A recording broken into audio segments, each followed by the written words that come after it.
nziramu okubategeeza Ekitiibwa Muhammad sallallahu alaihi wasallam olunaku olw'omwenda lwe lunaku lwe yatugamba nti lwe Arafa oba lwe lubeera ku Arafa. Bwe yali ng'akola hijja yagoberera jjajjaffe Ibrahimu alayhi salaam. Ate naye bwe yakola hijja yatugamba nti khudhu anni manasikakum, bwe muba mukola hijja muzijje ku nze. Kati Arafa nkulu nnyo.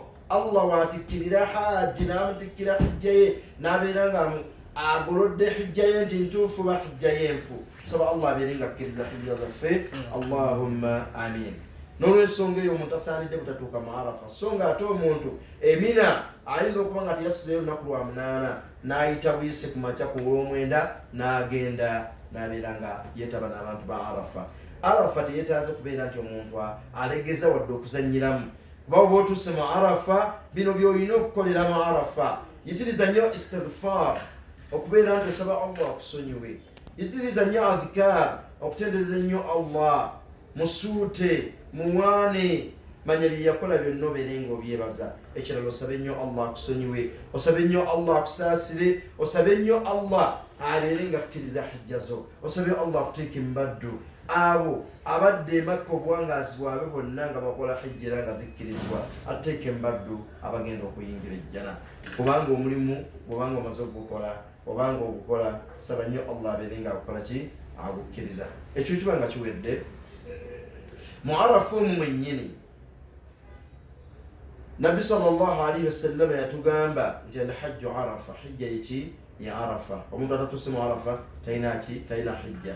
Era najja atugamba Muhammad sallallahu alaihi wasallam khairu du'a, okusaba okusinga okubeera bulungi du'a wa Arafa, yedduwa esomebwa mu Arafa. N'agamba nti nedduwa esingira ddala okubeera ennungi kyekigambo ekigamba la ilaha illa Allah wahdahu la sharika lah lahu almulku wa lahu alhamdu yuhyi wa yumiitu wa huwa ala kulli shay'in qadir. La ilaha illa Allah, teri asinzibwa mutuufu wa kusinzibwa okuggyako Allah. Lahu almulku, ye nannyini bufuzi, wa lahu alhamdu, ye nannyini matenda amajjuvu. Omuntu ayinza okukubuuza amatenda amajjuvu naye nga togamanyi. Ge bayita amatenda amajjuvu, huwa arrazzaqu, Allah mugabi, huwa alghaniyu mugagga, huwa alhafidhu, ye nannyini kuuma, ashaafi, nannyini kukola ki, shafi'u, nannyini kuwonya. Owulira oyo Allah tabaraka wa ta'ala, nannyini rahma, musaasizi, nannyini maghfira, alghafur, omusonyi, n'amannya mangi nnyo Allah tabaraka wa ta'ala ge yeetuuma nga mangi, ye mufuzi, yatenderezebwa buli wamu wonna, nannyini matenda amajjuvu. Allah tabaraka wa ta'ala ebitendo bye byonna byeyeetenda nabyo. Tulina okubeera nti omusiraamu omulungi omukkiriza aba alina okubeera nti abikkiriza. N'olw'ensonga eyo Ekitiibwa Muhammad sallallahu alaihi wasallam bw'atyo bwe yatugamba nti omuntu alina okuyitiriza nnyo edduwa eyo nti la ilaha illa Allah wahdahu la sharika lah lahu almulku wa lahu alhamdu yuhyi wa yumiitu wa huwa ala kulli shay'in qadir. Era Allah yawa obulamu era yatta, ate era ku buli kintu kyonna yalina obuyinza, asalawo nga bw'aba ayagadde. Teri amubuuza ku ebyo by'aba akoze ki, by'aba akoze. Bwe tubeera mu Arafa tunyiikira nnyo okusaba Allah. Olunaku olubeera lwa bbeeyi nnyo eri Obusiraamu. Olunaku olwo Allah tabaraka wa ta'ala ate ensingo z'abaddu okuzijja mu muliro. Olunaku olwo Allah tabaraka wa ta'ala akkamisana okwawukanako n'ennaku zonna ezikoze eki, ezisigadde. So nga ennaku endala akkakiro hiina yabuka thuluthu min al-layl, bwebanga ebulayo kimu kyakusatu, obudde bubeere nga bukola ki, obudde bubeere nga bukya. N'abeera nga Allah tabaraka wa ta'ala ekimusizza kubuuza baliwo abansaba mbanukule, baliwo abaagala obbasonyiwa mbasonyiwe, naye ng'abaddu bali mu ki, bali mu tulo. Kyalibadde kirungi nnyo omuntu okubeera nti buli lunaku ekiro sawa 9 ayimukako n'abeera ng'asaala neyenyiza Allah tabaraka wa ta'ala. Naye mu Arafa Allah akkamisana ila samaa'i dunya, eri eggulu erisemberedde ki, erisemberedde ensi. N'abeera nga Allah tabaraka wa ta'ala abuuza zimalayika mu kaseera ako, azijjukiza, kubanga malayika zaatuuka ekiseera Allah azigambye ngenda kutonda omuntu mumuteeke mu nsi nga musigire, naye zo zennyini malayika zaali ziganye nga zigamba Allah totonda muntu kumuteeka mu nsi, agenda okwononera muyayiwe n'omusaayi naye Allah tabaraka wataala yaziddamu n'azigamba nti inni a'lamu ma la ta'lamun, nze mmanyi bingi nnyo bye mutamanyi. Nono ensonga ku lunaku olwa Arafa Allah abuuza bamalayika abo baagala kyaba abo bamulaba abagubasidde abasiiwuuse bazze mu lusenyu Arafa lukwatiridde lwonna azikakasa nti mulabe mwali muŋŋaana okubeera nti ntonda. Otusa Allah bwakisalawo n'agamba nti mbasonyiye abantu abali mu Arafa. So Allah ateeka embaddu bagenda okubeera nti asonyiwa. Allahumma amina, tukumire ne hijja zaffe. N'olw'ensonga eyo baganda bange Arafa tulina okugitwala nga nkulu. Arafa tugiyingiramu ku makya ate ogifulumamu enjuba erina kumala kugwa. Ate enjuba bwegwa Arafa tugisaaliramu esswala 2 zokka ng'enjuba tennagwa. Emisana wano tusaaliramu dhuhuri tusaaliramu asiri. Era esswala ezo tuzisaala tuzigasse. Twaziina netukima esswala ne tusaala dhuhuri raka 2. Oluvannyuma bwe tukuba ssala ne tuyimuka tukima esswala era netubeera nga tusaala eraka 2 eza asiri. Tuba tugasse, bagiyita jamu taqdimu, ogatta okukulembeza. Netubeera nga tusadde mu nsaala efaanagana bwetyo. Oluvannyuma lw'ebyo bwe tubeera nga tumaze okusaala, teri swala yonna gye tusaalira mu Arafa etali eyo. Magharibi tetugisaalira awo newankubadde ng'etusangamu kubanga tuvaamu nga enjuba emaze okugwa ne magharibi eyingidde. Naye wo gye tulina okusaalira tuba tulina okwolekera e Muzdalifa. Muzdalifa kyererezi tukibeeramu ne tusaaliramu magharibi ne tusaaliramu ne ishaa'i. Era nazo tuzigatta.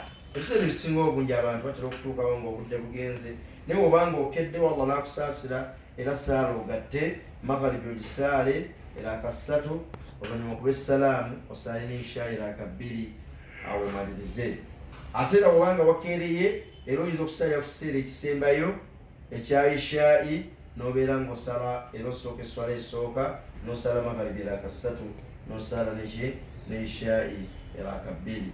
Jamu ta'khiri. Tulina jamu taqdim oya yakedde n'ogatta olukulembeza oba okugatta okwaki okukeereya. N'olw'ensonga eyo enkola etulina okukola nga tuli mu Arafa, nti Arafa tugikeera ne tugibeeramu paka tulina okugivaamu ng'enjuba ekoze eki, enjuba emala okugwa Arafa tuba tugimaze ne twolekera e Muzdalifa. Muzdalifa abawulidde engeri gye tusaala n'okutendereza Allah n'okubeerawo ne tubeera nga tukeesezaawo. Naye ng'ebiseera bino bintu bizze bikyuka nti awo we tumaliriza olunaku luba lwa 10 eno bannaffe babeera mu Idi abateetabi mu kukola ki? Mu kukola mikolo gya hijja babeera mu Idi. Naye ffe ate omulimu omunene gwe tukola olunaku olw'ekkumi. Olunaku olw'ekkumi nga lukedde tuva mu Muzdalifa tugenda Mina.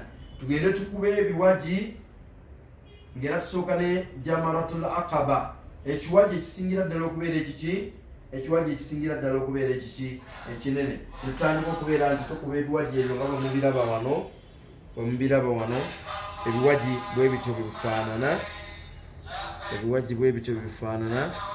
Bwe kityo kiba kisowaani, tukwata obuyinja, olina okukwata akanyanga katonotono akataakose munno, ate n'omakinga sure nti ddala okakubye n'owekakasa nti ddala nkakasuse nenkakasuka ku kiwaji ekyo bulungi nnyo, n'obeera ng'okikuba kubanga Oweekitiibwa Muhammadi sallallahu alaihi wasallama bw'atyo bwe yakola. Ekyo ekiwaji mu mbeera yaakyo tukikuba amayinja 7. Olunaku olw'ekkumi tukuba ekiwaji kimu, so nga ate ebiwaji birimeka? Ebiwaji biri 3, naye tukuba ekiwaji kimu ekiriraanye Makka. Tujja ne tuyita ku kisooka, ne tujja tuyita ku kyokubiri ekya wakati, ne tugenda tukuba ekiwaji ekisembayo ekinene olunaku olw'ekkumi. Bw'omala okukuba ekiwaji olunaku olwo oba osumulukuseeko. Olusumuluka lubayita atahallulu sughra, okusumulukako okuki? Okutono.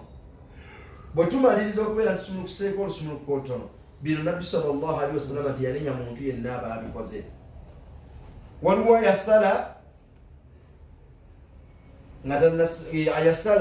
nga tannaba kubeera nti agenda okwetoola Kaaba, n'agamba nti kola la haraj, tewali buzibu.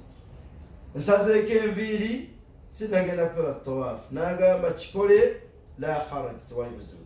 Kasita omala okusalako enviiri awo n'ebitungo obaokola ki oyambala entunge n'ogenda onaabako n'oyambala engoye ze eza bulijjo tuba tusumulukuse olusumuluko ntono ng'obwojja bukozesa engatto za opening olisobola ozivaamu n'oyambala ezibikka ne ku mutwe oba osobola okubikka na buli kagoye akabadde kagaanibwa n'okusala enviiri wadde n'obeera nga osalako n'enjala byonna biba bikkirizibwa oluvannyuma lw'okuba ekiwagi n'osalako enviiri.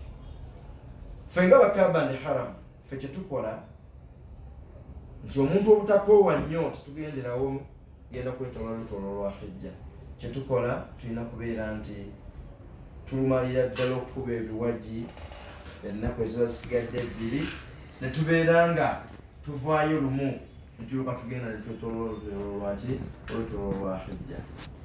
Olunaku olw'ekumi tugambye nti kuba kiwagi ate nga tukuba ekiwagi ekiriraanye Makka ebiwagi biri bisatu naye tukuba ekiwagi kimu amayinja 7.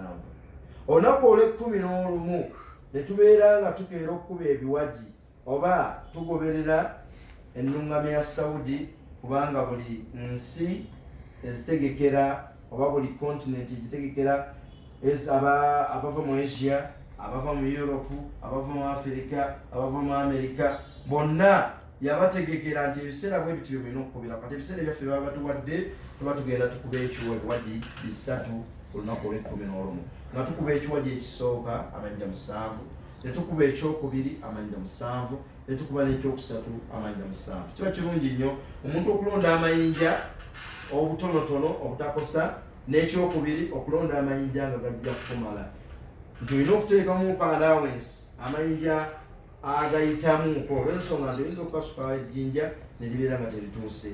Omulundi olina okubeera nti oguweza n'okuba amayinja 21 ebiwagi bimeka ebiwagi 3 ekiwagi nobeera ngaokikuba amayinja 7 era nga bw'osoma bisimillah Allahu akbar buli mulundi bisimillah Allahu akbar.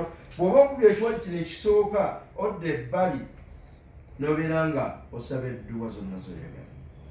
Bw'omaliza ekyokusatu ekyokubiri era nodda ebbali nobeera nga osaba Allah tabaraka wa taala.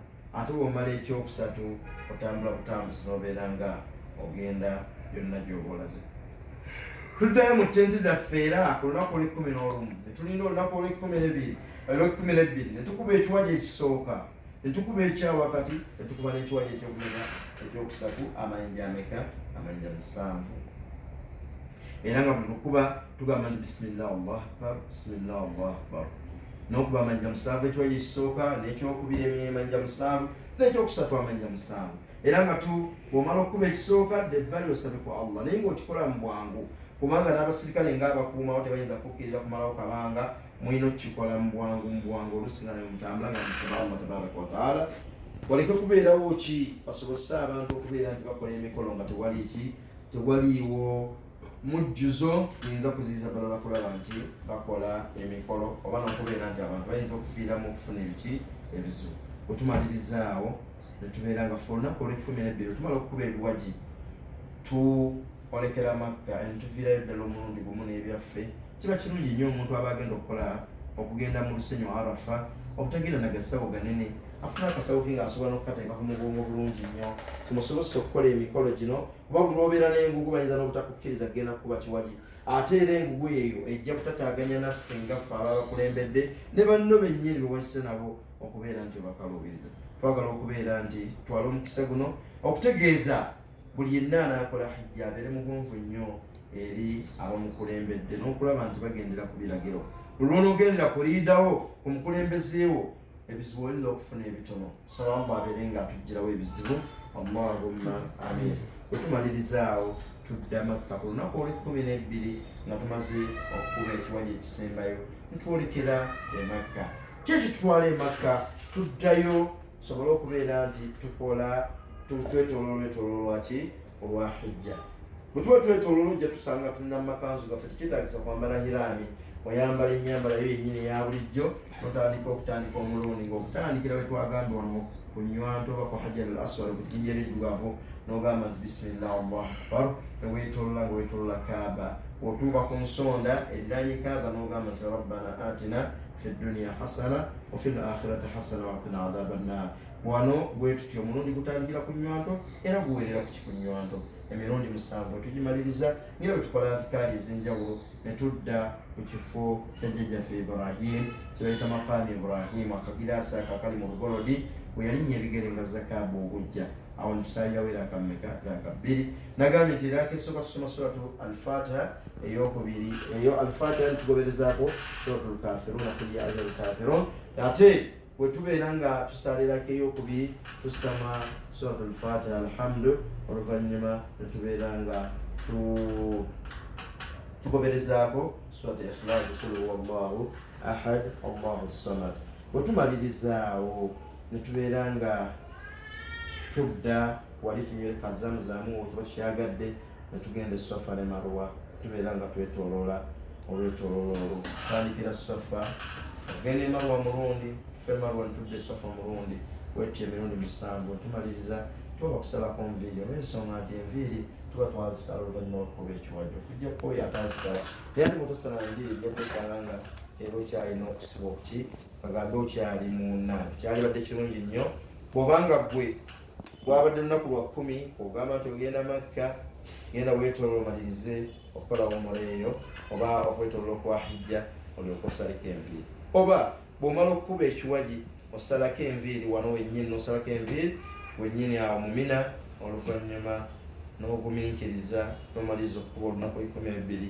nodda e Makka bwe tumala okumaliza umura ogundi eyo okwetoolola kwa hijja twetoolodde ennyumba n'okudduka Safa ne Marwa awo tuba tumaliriza kye bayita hijja eba eweeredde ddala ng'eri complete nga tusigazza ekintu kimu kwe kwetoolola olwetooloolo lw'okusiibula Kaaba lwe bayita tawaafu ne wedaa okwetooloola olwetooloola olw'okusiibula lwolukoma ku nnyumba yokka wetoolola ng'otandikira Nabi sallallahu we yatandikira ku Hajaril Aswad emirundi 7 n'omaliza n'osaalira ayiga wakayumba ako oba ekifo kya jjajjaffe Ibrahim eraka 2 omaliriza obumaze okusiibula Kaaba nomugenda kulinnya bidduka byammwe abaagala babanga mwamala e Madina muba mugenda ku airport kulinnya kudda mu nsi zammwe oba e Madina temwamalayo ngera mulina okugendayo nomulinnya basi zammwe kugenda Madina e Madina mu bufunze teri mikolo gya hijja e Madina kibuga ky'owekitiibwa Muhammadi sallallahu alaihi wasallam ekibuga ekyo mweyawangaalira oluvannyuma lw'okuwaŋŋangusibwa okuva e Makka okugenda e Madina nga Allah amulagidde n'agenda e Madina n'afuna ku buweerero yasenguka ng'ava e Madina e Makka n'abeera ng'agenda e Madina naye mu byenkizo ebiri e Madina nti mu kulambula ebifo ebyo tulinamu empeera ate era ze tufuna ekisookera ddala Masjidi Quba awwalu ma assasahu hina wasala ila al-Madina omuzikiti ogwo Nabbi sallallahu alaihi wasallam gwe yasooka okuzimbira ddala ng'atuuse mu kibuga Madina gwe waisolo ye neetuuka mu kifo ekyo bangi abagagga bamulindirira bamukyazi naye Nabbi sallallahu alaihi wasallam yagamba nti da'uha mugireke ensolo fa innaha ma'mura yo eri ku biragiro mugireke esobole okubeera nti etuukawo eraga era bwe yatuuka mu kifo ekyo n'ebwama wemala okubwama waliwo omusajja munaku gwe yakyalira owekitiibwa Muhammadi sallallahu alaihi wasallam oluvannyuma yateekawo masijidi eyo bayita Masjidi Quba Allah najja agiwa empeera najja agiteekako empeera nga buli muntu yenna agiyingiramu n'asaalira akabbiri afuna empeera eza umura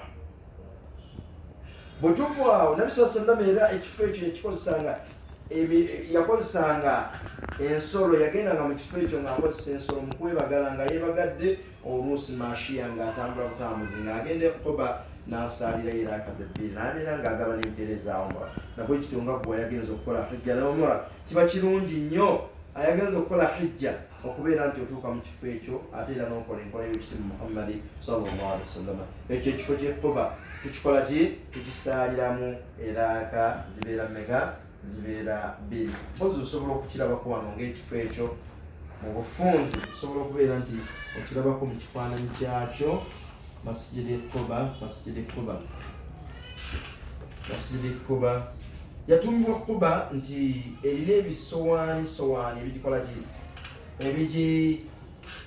erina ebisowaani ku luufu yaayo ebyo binanka ebisowaani ebyo ebiriko ebyo bye bayita Quba ne bagituuma Quba ye Masjidi Quba omuntu wagisaaliramu afuna empeera za umura era akabbiri zokka. Nabbi sallallahu alaihi wasallam yakikolanga nnyo ng'agenda Quba n'asaalira, oluusi nga yeebagadde ensolo ye, oluusi ng'atambuza bigere, kubanga okuva wali e Madiina si wala nnyo okutuuka e Quba.